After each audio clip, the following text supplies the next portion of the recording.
मेरे प्यारे बच्चों, आप अगर चैनल पे न्यू आए हो तो चैनल को सब्सक्राइब ज़रूर कर लो। आज सीखेंगे कलरफुल एप्पल्स के बारे में।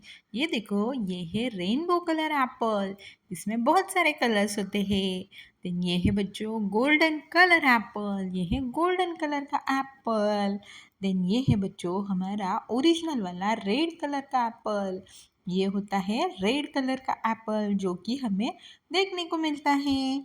देन ये देखो बच्चों, ये है ग्रीन कलर का एप्पल। ये है हरे रंग का एप्पल।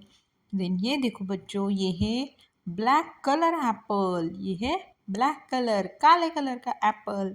देन ये देखो बच्चों, ये होता है पिंक कलर का एप्पल। ये है पिंक कलर एप्पल। देन ये है बच्चों येलो कलर में आने वाला येलो एप्पल, पीला एप्पल।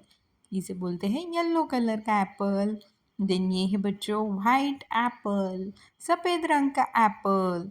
देन ये बच्चों, ये है बेबी पिंक कलर। ये है बेबी पिंक कलर का Apple. Thank you so much बच्चों।